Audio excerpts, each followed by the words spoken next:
Live from the betting capital of the world. Giving raw and real breakdowns of mixed martial arts and recapping UFC events like no one else with producer Martin on the ones and twos and combat sports betting expert Effie.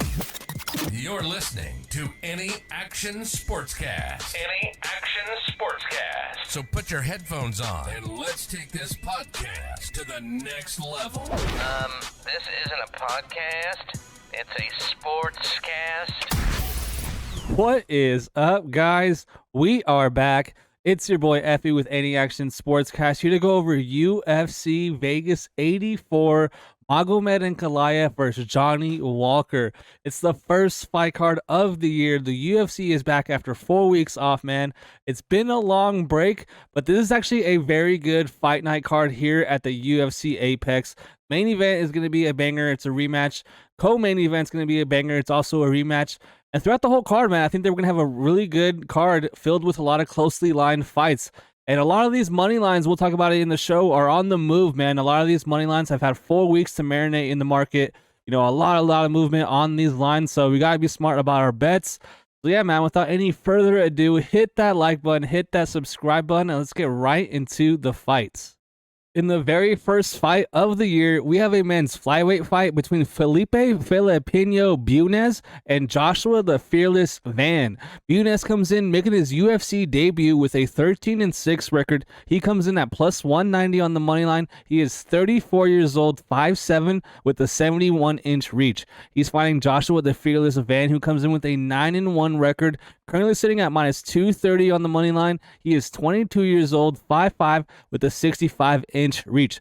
So right there you see Joshua Van going to be 12 years younger in this fight, which is a huge factor in my opinion, but he also will be the smaller fighter by a lot. He's going to be 2 inches shorter and have a 6-inch reach disadvantage to Bunes in this fight. So he's definitely going to have to overcome being the smaller guy in this fight, but I think he has the tools to do it, man. Joshua Van, I know he's only 22 years old. I know he's minus 230. That's a lot to be betting on a 22-year-old here in the UFC to win a fight. But this kid is good, man. I really like his output. I really like his jabs. Very good boxing combinations. And that's the thing with this guy. This dude has clean hands, man.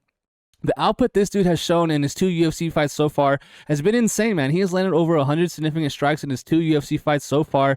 Just wild, man. The thing on the other side is that Felipe Bunes, I know he's making his UFC debut, but he actually probably has a better strength of schedule. He has a really high level of competition outside the UFC before coming to the UFC.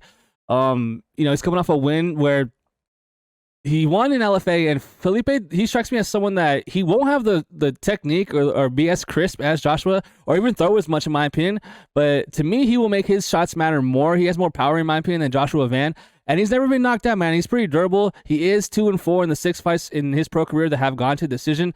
And he has good grappling here. So the way I think that he's going to want to approach this fight is I think that Philip is going to want to try to utilize that grappling here, put Joshua on his back. But I don't think that he's going to be able to for more than 1 or 2 rounds in this fight. I think that Joshua Van's jab is going to eventually add up in this fight. And eventually, I think that Joshua Van's going to put away Bunes for his first ever knockout. I think that Bunes is going to get knocked out for the first time in his career. I think that Joshua Van actually gets a 3rd round knockout in this fight due to the fact that he's just going to be going forward, putting it on him, and really putting the volume all over Bunes, man. This guy Joshua is legit. He is hittable a little bit in my opinion. We've seen him get rocked in the UFC before, come back and show good heart. So at minus 230, that is a little bit wide in my opinion. It is a lot, to ask someone to bet $230 to win 100 on a 22-year-old kid in the UFC. But I think this kid is the truth. I really like this kid's jab, and I think he's going to win this fight. So give me Joshua Van via 3rd round knockout. And up next, this is actually the first fight I looked up on this card. We have a men's lightweight fight between Tom Nolan and Nikolas Motta. Tom Nolan comes in undefeated 6-0 prospect, making his UFC debut. On the screen right there, it says he's minus 290 on the money line, but he's ballooned all the way to minus 330 in his UFC debut here. He is 23 years old, 6'3", with the 76-inch reach. You guys heard that right. He's a 6'3", 155er, just insane. That's crazy, guys. Huge for the division, absolutely gigantic for the division. So yeah, man, we have on the other side, Nikolas Motta, the underdog, coming in with a 13-5 record, Currently sitting at plus 250 on the money line on the screen right there. It says plus 235. But yeah, like I said, money's been coming in on Tom Nolan, pushing Motta all the way to plus 250. He is 30 years old, 5'9", with a 70.5-inch reach. So, it don't have to be rocket science to realize that Tom Nolan is going to be towering all over Nikolas Motta in this fight. He's going to be huge compared to Nikolas Motta in this fight. He's going to be huge compared to a lot of his opponents in his MMA career. But, man, this line is crazy. This is crazy. This is wild to me. You cannot be betting Tom Nolan at minus 330. No way. Do I think he's going to win this fight? Yes. Do I think that he's going to finish Nikolas Motta? Yes. But at minus 330, when you could have had Tom Nolan just on Monday, a few days ago, at minus 200, there's just no value there. There's no way I'm trusting a guy who's 6-0, has 6 professional MMA fights, to go in there and not get knocked out by Nikolas Motta. This dude is 6'3" and fights with very bad striking defense. And that's the thing that we know about Nikolas Motta, the guy that already has UFC experience. This dude can crack, man. This guy is a power puncher. It's just that he's not very durable, man. We've seen him get clobbered all over the left and right in the UFC. Seen him get finished by Jim Miller. We've seen him get rocked multiple times. And that's the thing with this fight. In his most recent fight, I mean, it's hard to look worse than how he did against Trey Ogden. I went and I watched that fight because we already know what Nikolas Motta is, man. We know he's a low volume counterpuncher with sick power, man. And he never really utilizes the grappling, but he just likes to, rely and sit down on his punches. So I went to go watch his most recent fight against Trey Ogden just to refresh my memory. And, man, he was getting jabbed apart, dude. Trey Ogden was landing that jab through his guard at will. I was kind of shocked at that. He was getting, lit up that whole fight. And he got lucky that fight ended up in the weird circumstance that it did. I think they ended up ruling it like a no contest. But he definitely should have lost 30-27, 3 rounds to 0, or even get finished for that matter. So Nikolas Motta, talk about looking bad, man. He looked horrible in his last fight. And then so I watched that fight, and I'm asking myself, okay, so who's Tom Nolan? I've never seen him fight before. I've never seen him in the UFC. Let's see how he did on Dana White Contender Series.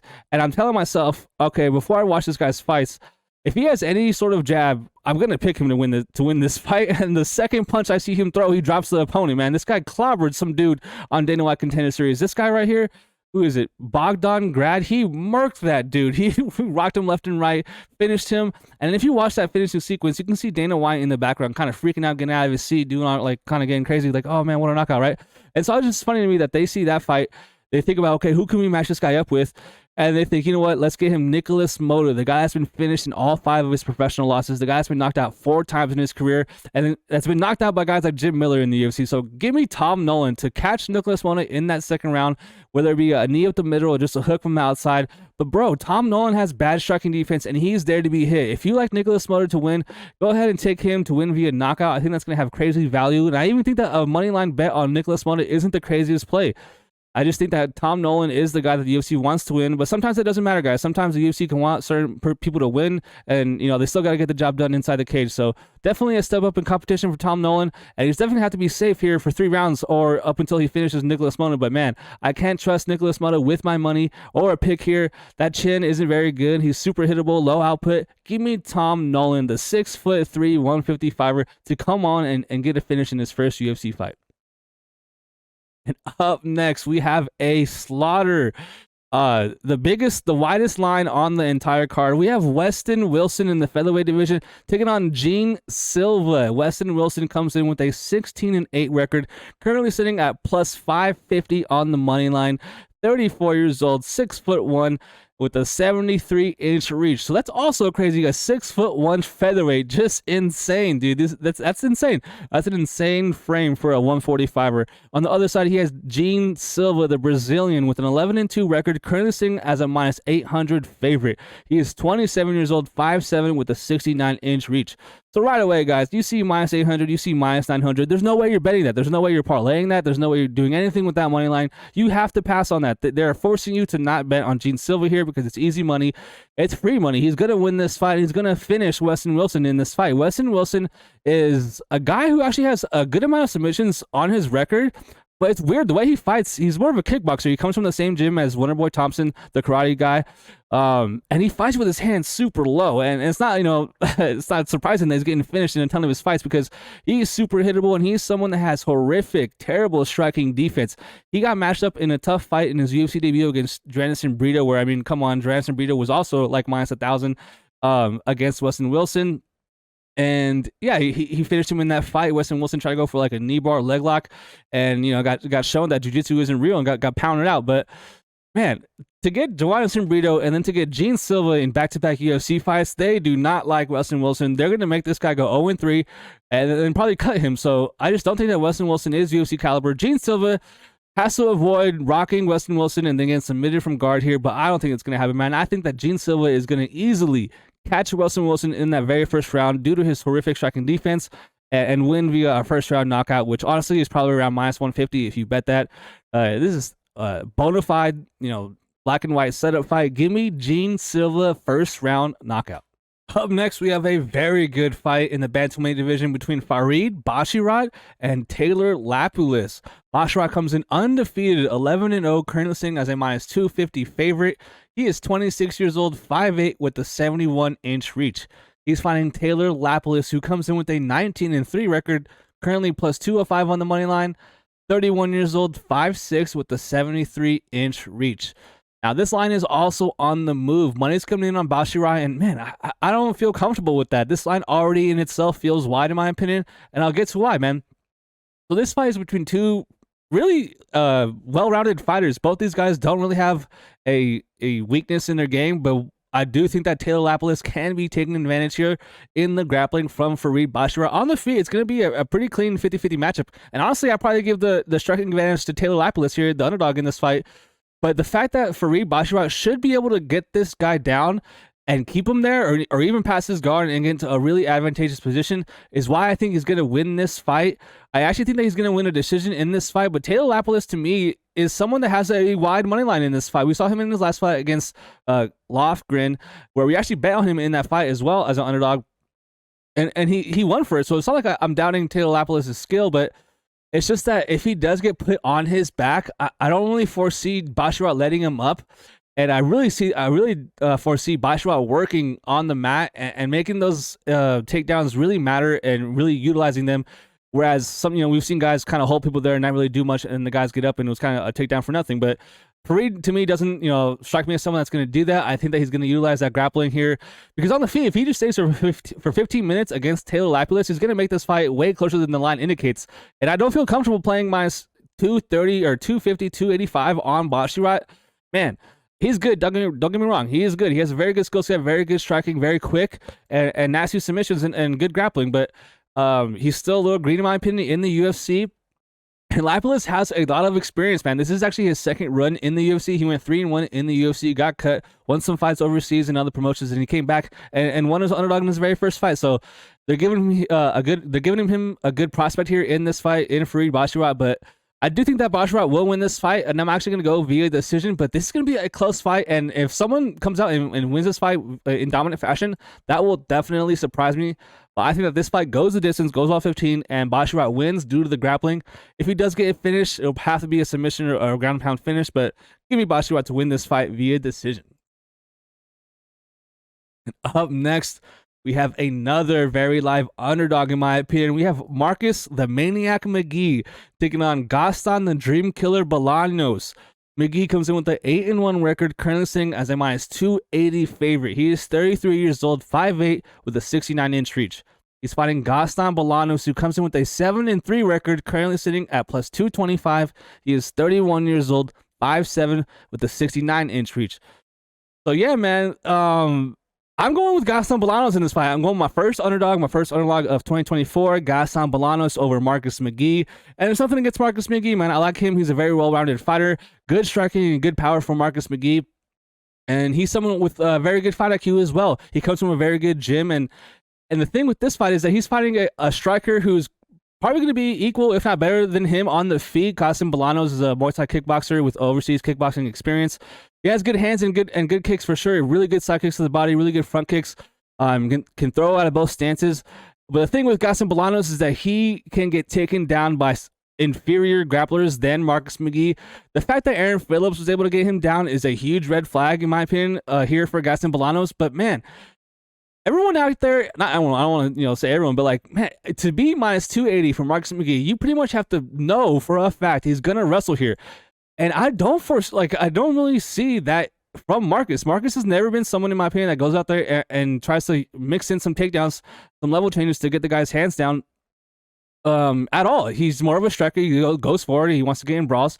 And I haven't really seen him utilize that type of game plan ever, really. And so to think that he's going to have a grappling advantage, which he probably should here in this fight, it's just kind of hard because I haven't really seen him do that. So I'm going with Gaston Bolanos, man. He's not an idiot. Everyone out here knows that Marcus McGhee is probably 50-50 on the feet, and if he could just edge rounds and close rounds out with takedowns, good, well-timed takedowns, he should be able to win this fight fairly easily, but I don't think that he's going to be able to do that. I think that Gaston Bolanos is going to be able to down block, get up, even if he does get taken down. So give me Gaston Bolanos to actually win this fight via decision.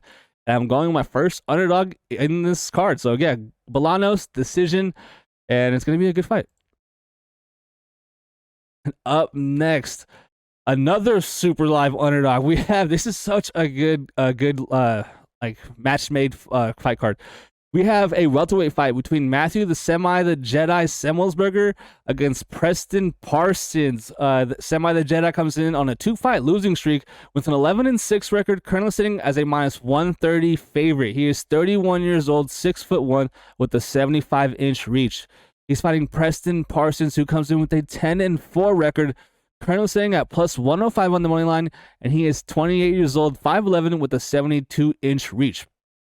Now, real quick, after last year ended, I looked back at the numbers, and I found out that welterweight was actually my best division in the UFC. It's my most profitable, best ROI, and it was just the one where I guess I was doing the best in last year. And I hope it continues here because I'm actually pretty confident in Semelsberger to win this fight. I know a lot of people out there are doubting him because he does have a perceived grappling disadvantage in this fight. This is a classic striker in Semelsberger versus grappler in Parsons here. On the feet, it's not close. Semelsberger will have the power advantage. It honestly probably won't have the output advantage, but he definitely has a power advantage in this fight. He's knocking down everybody in the UFC. He knocks down guys left and right. I believe he has like something like 6 knockdowns in the last 4 fights, something crazy. But that's the thing. He'll knock down guys and then not finish them and get finished himself. That's super, super frustrating. I was actually at his last fight against Urus Medic where he hurt Medic bad, followed him to the mat instead of letting him up and finishing him on the feet while he was dazed, and he ended up getting finished himself a few minutes later. That was really tough, and I actually had money on Semelsberger. I've had money on Semelsberger a few times in the UFC. I'm pretty even on him in his fights.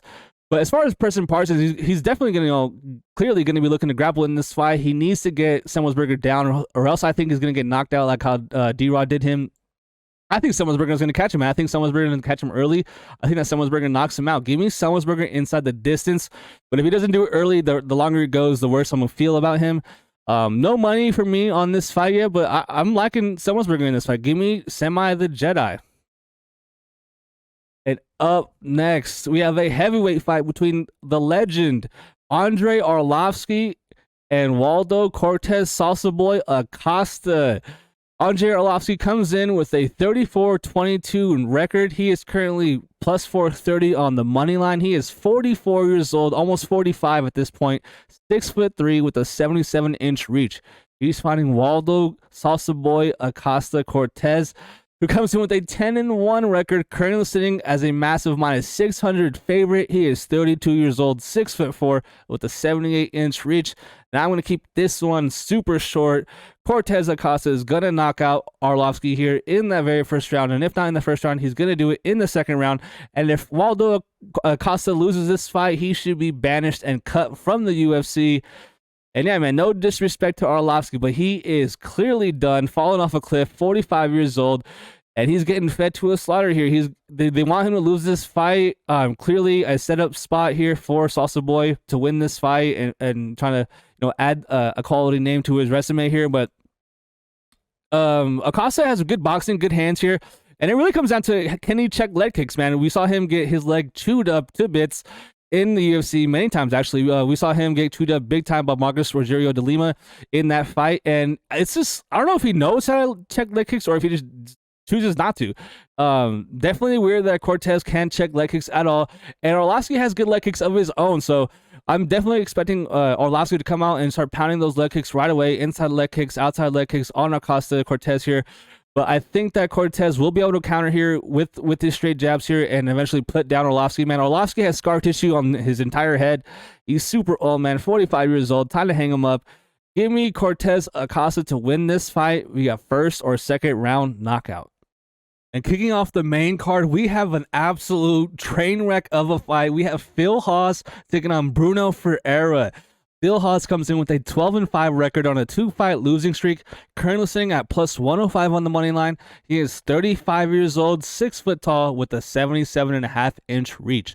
He's fighting Bruno Ferreira, who comes in with a 10-1 record, currently sitting as a minus 125 favorite. He is 31 years old, 5'10", with a 72-inch reach.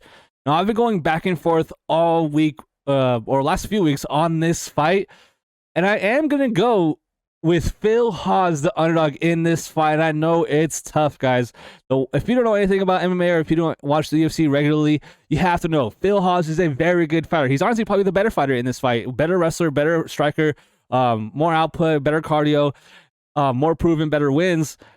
But he has no chin. This guy has no chin. He might get knocked out when they touch gloves, and it's hard betting on a guy that has no chin and can't take a punch, right? So you have to ask yourself, does Phil Hawes have no chin, or is he just fighting guys that have really good power? I mean, Ikram Alexkirov, crazy power.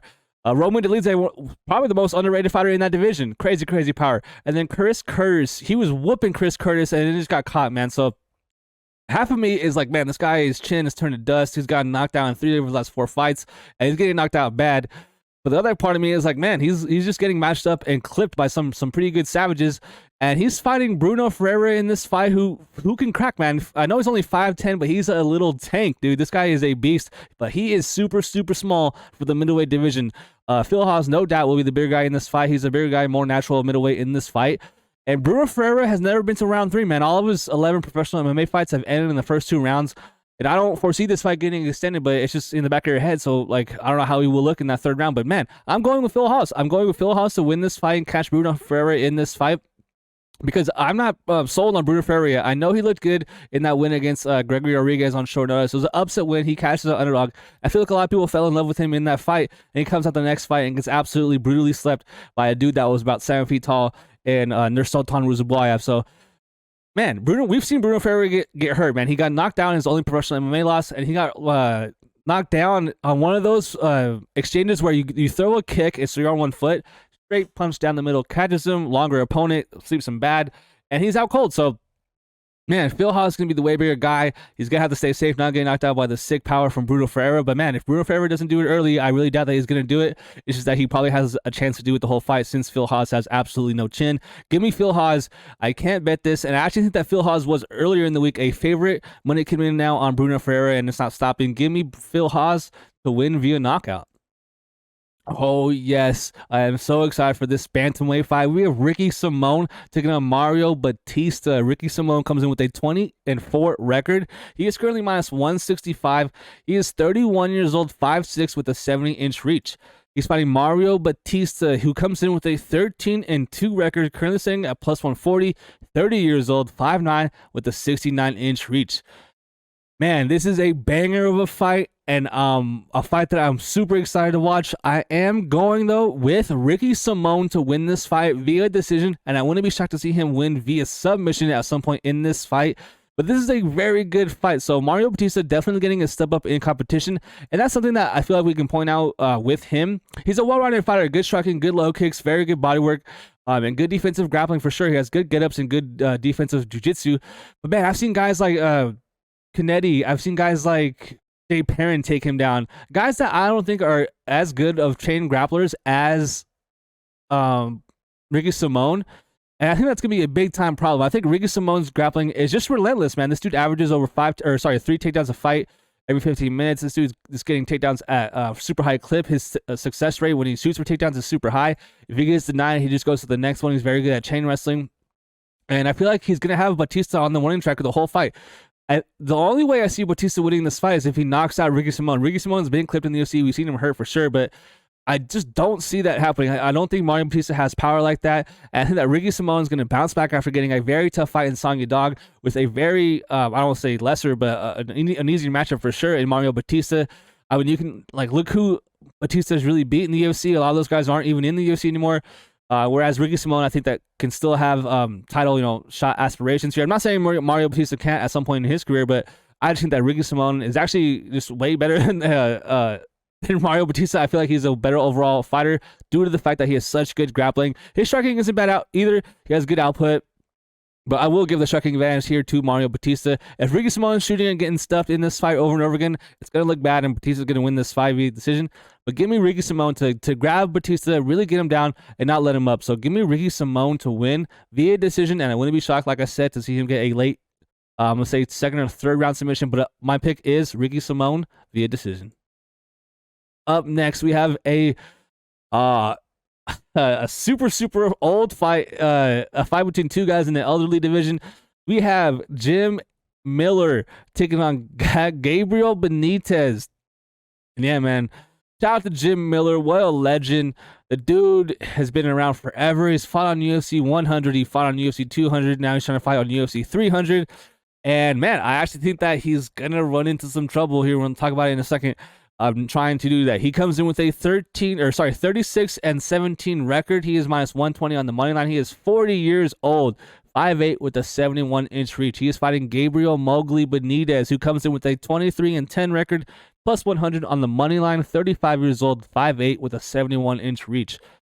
And I'm going with Jim Miller in this fight. I'm going with Jim Miller inside the distance. I think that he finishes Gabriel Benitez. But my original pick going into this was Gabriel Benitez. I just ultimately can't pick him to win this fight. Jim Miller, if you're someone out there that likes betting, he's someone that you want to bet on, especially recently. This guy will fight for your money. This dude is very, very durable, hard to finish, heart of a champion. This dude just goes forward, and he's actually been getting a lot more knockouts more recently in his career than he was earlier. Earlier in his career, he's more of a submission guy, more of a jiu-jitsu and grappling threat. But lately, man, he's been catching guys with clean check left hooks and just rocking people bad.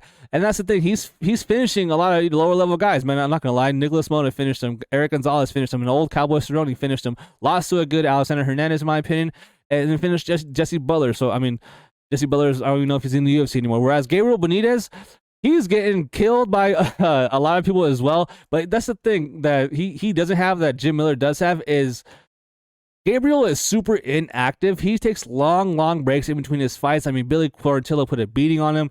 David Onamo caught him bad.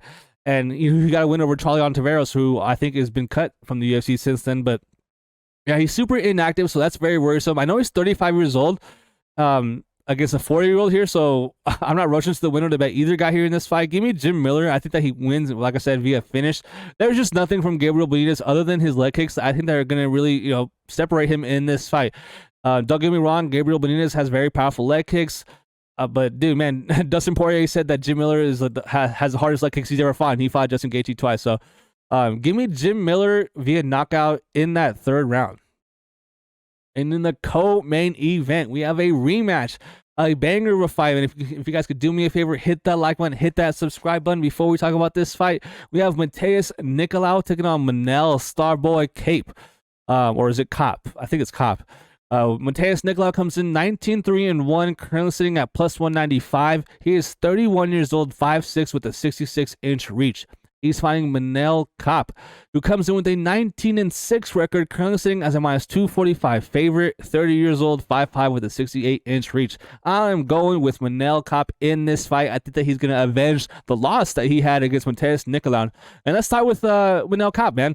So he was super hyped coming into the UFC. He was the risen champ overseas. And everyone was talking about how good this guy is, how good of an addition he's going to be to the flyweight division, and how he's going to blow up in the UFC. So what does the UFC do right away? They give him Alexander Pantoja right away.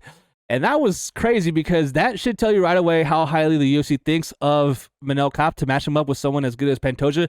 Pantoja is currently the UFC champion, so right away getting a super hard fight, and he loses that close fight via decision. He comes back and fights Matheus Nicolau in the very next fight and loses that as well. So going into the Ode Osborne, there was a chance Manel Cop was fighting for his job. I just remember thinking, like, damn, how is this happening? He's supposed to be this great prospect, and he just got two tough matchups.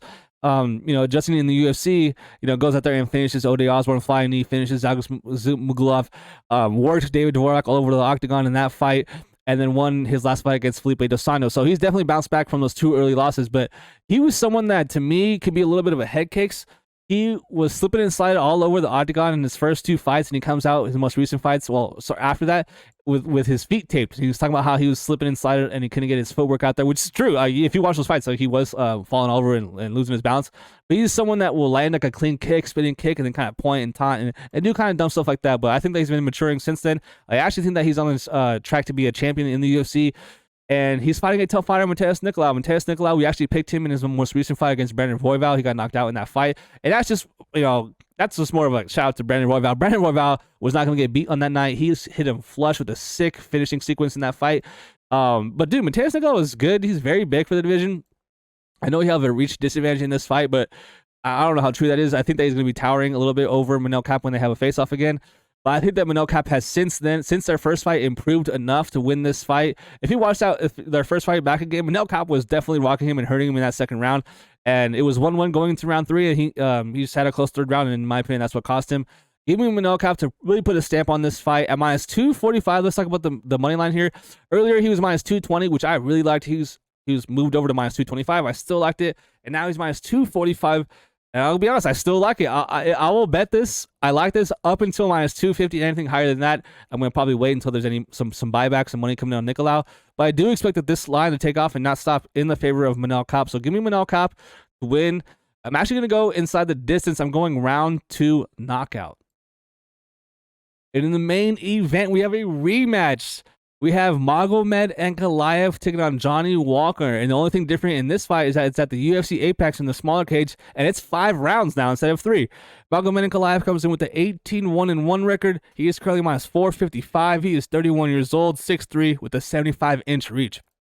He is fighting Johnny Walker, who comes in with a 21-7 record, currently sitting plus 350, 31 years old, 6'6", with the 82-inch reach. Yeah, man, these guys obviously fought earlier. We saw what happened. Pretty low output fight. Magomed Ankalaev at one point lands a buy shot on Johnny Walker. Johnny Walker, I think, was playing possum, acts like he's hurt. Magomed Ankalaev rushes in for a takedown. Walker almost knees him in the head and kills Ankalaev, but he misses. Gets taken down, works his way back up. Magomed Ankalaev, hits him with an eagle Lee. And the fight gets called. Johnny Walker and the ref have some weird, back and forth, and they call the fight very early on into that fight, so we didn't really get to see anything. But the one thing that remember of that fight was that the line was way closer, for one, and for two, Johnny's huge. Johnny is a big frame here in this fight, so I mean, at any moment he can definitely hurt and rock Magomed Ankalaev. But Magomed Ankalaev, to me, will be champion in the UFC.